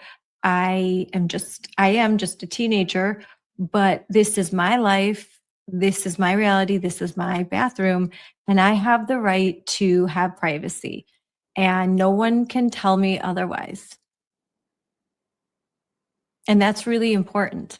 I was talking to my friend James Lindsay, and he said something really interesting about this situation. And he's a famous podcaster, author, brilliant guy. Like this guy, he's a doctor, PhD, and he really understands political movements and philosophy. And he said that what's happening in your situation and across the country, that there are activists that need you and I and all the other women to pretend. We need to pretend that men can be women. We need to pretend that we're not afraid when a man walks into our private spaces. And we need to pretend that a man can become a woman. And the minute we're not pretending, then their whole illusion evaporates and their perception is their reality. And that's not, and they don't care that it's not fair to you. It's very much just this kind of narcissistic, like, this is about me and how I feel. And there's a political movement behind it. And really, this message that you have isn't about politics. It's just about privacy and safety. And what do you think about that? I totally agree. My mom, like, she's like, Ella, after everything going in, you should go into politics. And I say, I just say what I believe in. Like, this whole thing hasn't been about politics. I just had a problem with it and I spoke up about it. It's not about either side. This is how I feel. I just speak how I feel. Do you now kind of see, though, how important it is to be involved in government because these school board members, they make these important decisions, and lawmakers in our state and our congressmen, that what the legislation that they pass has a real effect on you? Is this like the first time you really kind of understood that? I know for me, and I was much older than you, but during COVID, it was the first time I realized just how impactful local elections and legislation that I watch on TV. You watch these guys debating on TV and you're like, whatever. And then suddenly it really affects you. It just hits you right between the eyes. It's not just like taxes, it's your life. It's the fact that in your world, this very strange phenomenon is happening where guys can just invade your spaces, and who knows what's next. They could be competing in your events. And then what do you do? Like you're supposed to pretend there's no biological difference between you and a boy? Absolutely. I think one thing for me was Richmond never made it public when we were having like school board meetings or elections. Like, it was all kind of underground. I never knew any of this was happening. And this year it was like crazy to see New Richmond, my small town, like everyone was getting out and voting. Everyone was at the school board meetings. Like, after it started to affect them. I never thought that it would happen to me, though, because you're just so used to living your daily life with nothing else to it, and then it starts to change and you realize that it's a big problem and that it needs to be fixed. Yep. It's and that's what's important at your young age, to understand that and to stand up and to say something is just, it's huge. It's huge. There's so few. Look, there were some girls that spoke up at the school board meeting. There was a few other ones, but you really kind of stuck it out and you keep talking about it. And I think you never know, Ella. You don't know what 15-year-old, 16-year-old girl was watching you and who will be inspired to do the very same thing, who will think, well, if Ella could do it, then maybe I can do it and I can say something.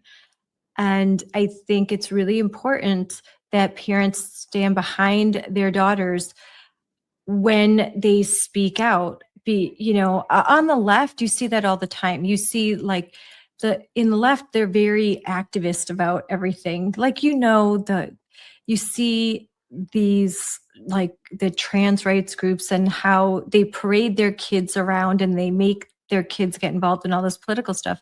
And your mom never did that to you. I don't do that to my kids. Like we've never wanted to do that. But in this situation where there's injustice, you have to inspire and support your kids to stand up, because I mean, really, if you wouldn't have spoken out, I don't know if all of these things would be happening, because like Corey said, there are times where judges won't, they make decisions in a case because there's no children coming forward to say that I was harmed. Yeah, I don't think I could have ever done it without the support from my family. Like, I look at the school board, I still remember it. I remember seeing my grandparents in the crowd, and I go up, I'm like, Oh, I'm so scared. I'm so happy you're here. And they're like, remember what God says. Like, don't be afraid. You got this. And I don't know, everyone's support. I don't think I could have done it without it. so I didn't know that your grandparents were there too. They stayed up past their 5 p.m. bedtime, and they were there.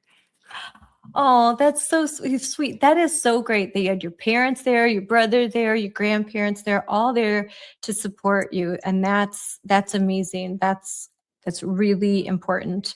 I'm sure that gave you a lot of strength, and I'm sure they've been praying for you to stay strong in all of this. They have been. My grandparents have been telling all of their friends, and my group was like, "They're so proud of you." Like when I went to go get my prom dress fitted, she's like, "I'm so proud of you. You're doing great things. Like I can't wait to see what your future holds." And it's they're spreading the word. And there are some what we call like the haters out there, and I'm continuing to research, and I've done some research on some of them. There's one, and they were at the event where I was in New Richmond, and talking to you, your mom, and a lot of people in your community. They had this little protest. As you remember, the woman walking around in costume, the Handmaid's Tale costume, and I noticed somebody out there, and then I looked on social media, and there was somebody that was posting like just very nasty, like hateful things, and looked her up, and she's a literal, like she had a pentagram, like satanic, and claimed to be a witch who followed Lucifer. So that tells me we really are fighting evil. Like when the people that are against you and your mom and me and all that, when they when they put on their social media that they're a witch who follows Satan, that was affirmation for me that I'm on the right side. Hey, God, like, God, I got you. Yeah, for sure. My mom's like, remember, like, give all your glory to God, because you wouldn't be here, you wouldn't be doing the things, I wouldn't be as brave as I was that night without God. So I'm just grateful for every moment I get. Yes. Yeah. And we'll rewind. So you were on the Fox News show because there was an announcement of a private action, a lawsuit filed in the federal courts on behalf of New Richmond students and parents. There was a parent association formed with the Wisconsin Institute for Law and Liberty. And you were on the talk show, and you've done a bunch of other things to talk about this, about what happened, what you faced, talking before the school board. So how do you feel about this lawsuit? Does this feel like empowering, like to take action, to stand up and go to court and really fight for what you think is right? Yeah, I'm really excited, especially because it's public news now, because for a while it was just kind of private. But I think for now, like everyone knows now, like not even like the haters, the people I know, they all know like this isn't ending here. It's going farther, and we're taking action to it. And I'm really excited to see what happens as the outcome. Yeah, it was a surprise. It was a surprise for even me. It was, I was told a surprise is going to happen, and I knew you were going to talk to Fox News, but I was hoping for something like this. But I was really happy to hear the news and glad that it could finally be out there. And on top of that, the Trump administration Office of Civil Rights just last month had put on notice to the New Richmond School Board that they were doing a Title IX investigation. And it was largely, you were quoted in that, in the press release. They talked about you and how your speech and the protest that you were part of the group that led a protest in your school. And that was cited as a reason why the Trump administration launched this investigation.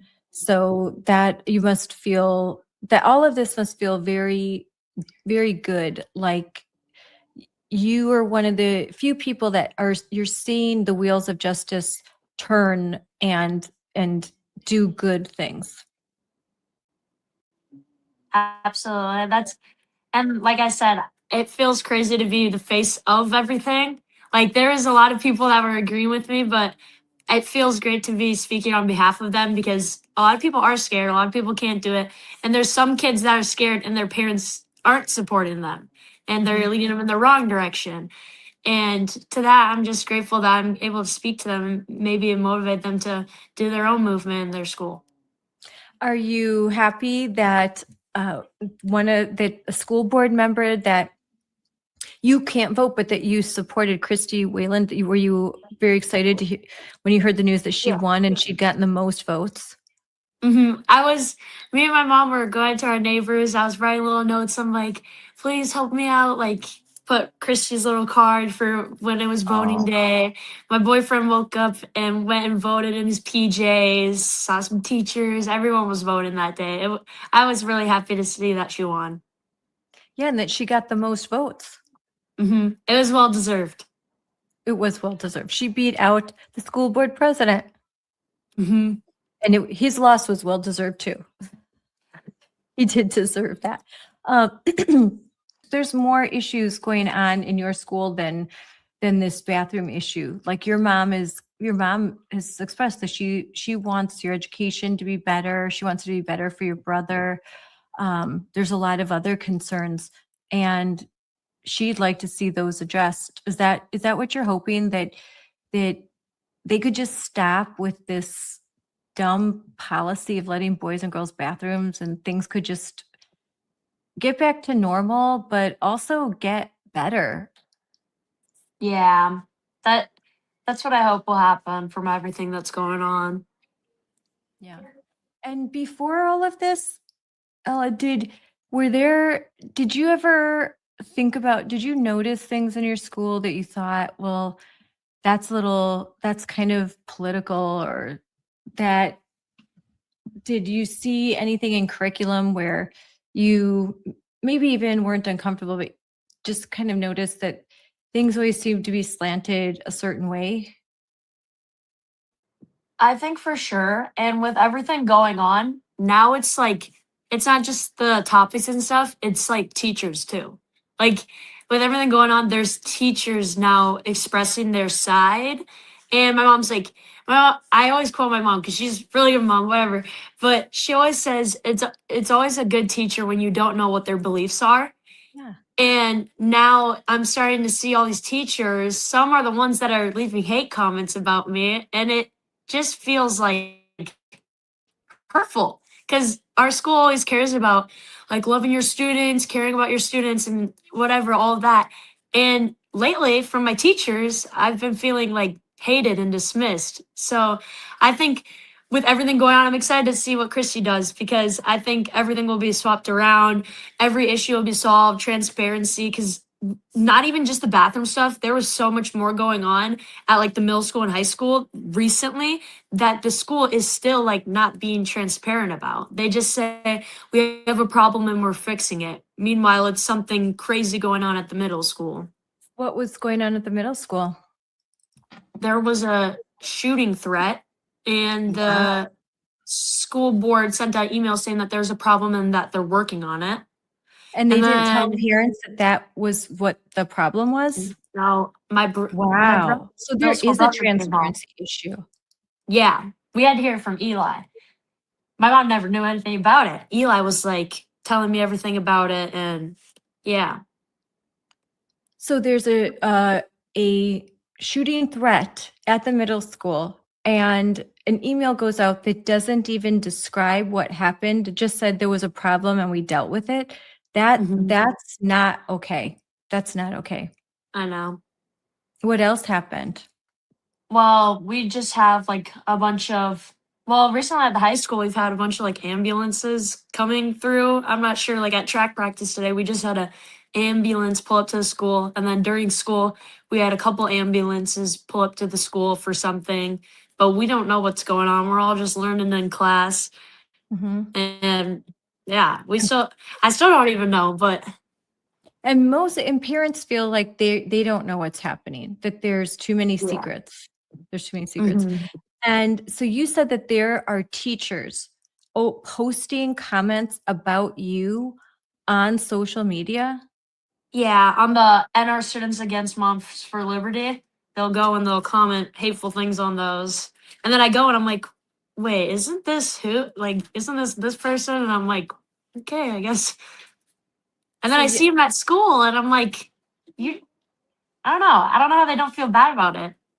That's awkward. That's definitely awkward. I mean, that's awkward for an adult. So this is the New Richmond students, quote students, okay? Because it's more like the New Richmond Teachers Against Moms for Liberty, not students. But they call themselves like the students.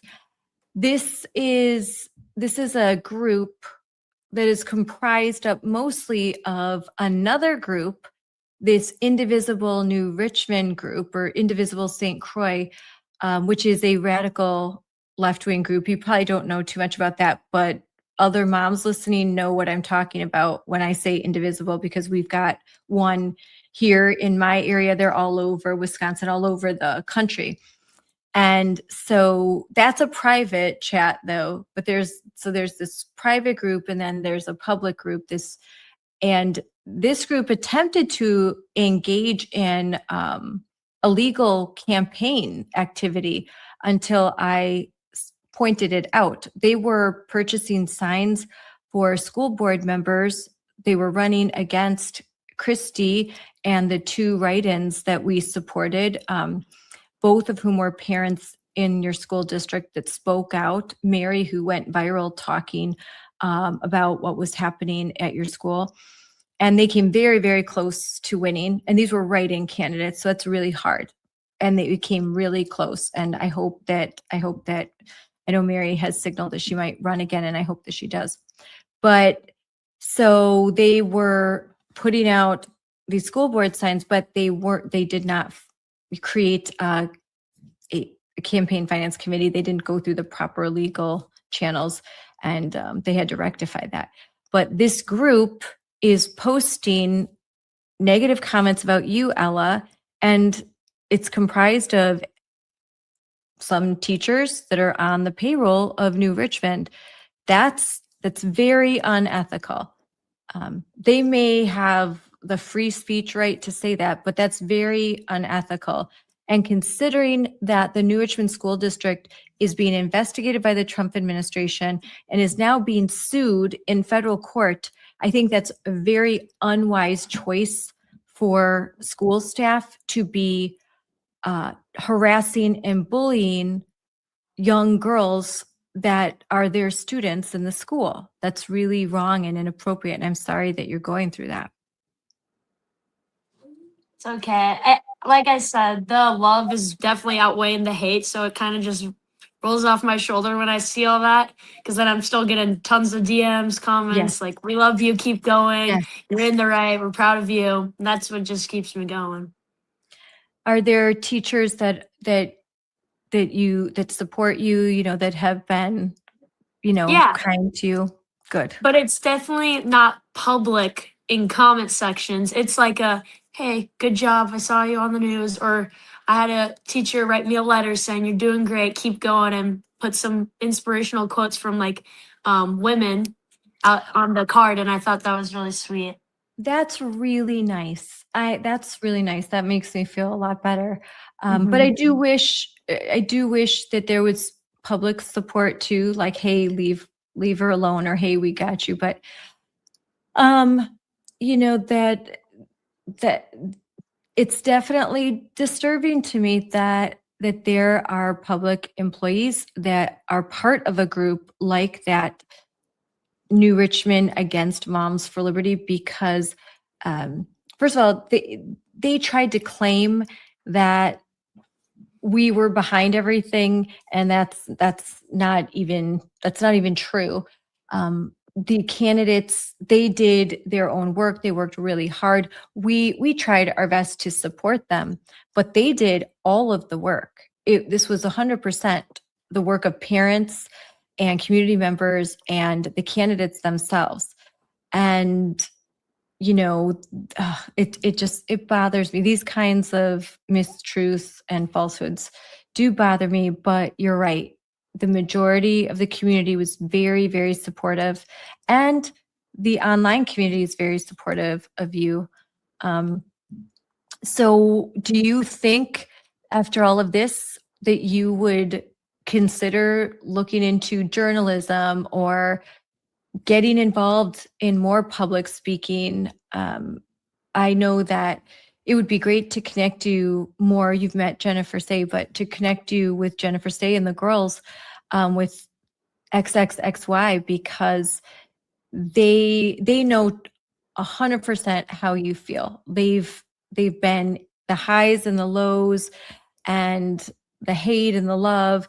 So I could definitely see you being somebody who has influence and that goes and talks to public groups and spreads awareness and is sort of an ambassador. Well, I did want to go to college for communications, radio, sports broadcasting, stuff like that. So with everything going on, I think my public speaking, like, this has been a jump start for sure. Because if you would have asked me like a year ago to go on and speak at the school board to do all this, I would have said no. But I don't know, I think that this is helping me a lot for my future as well, besides everything else that's going on. Well, you definitely have a future in public speaking and in this sort of activism. You know, you've already done so much. I could see you doing a lot more. That it's just that, not that you don't have any fear, but that you keep moving and working despite the fear. And that's what's really important. So I'm really grateful for you, Ella. I'm so happy that you have had the courage to speak out and that you continue to do so. And I look forward to seeing you again. I know I'll be in the St. Croix area this summer working with Jolene and working on some different things. So I'm really looking forward to seeing you again. Me too. All right. Thanks for coming on, Ella. Thank you.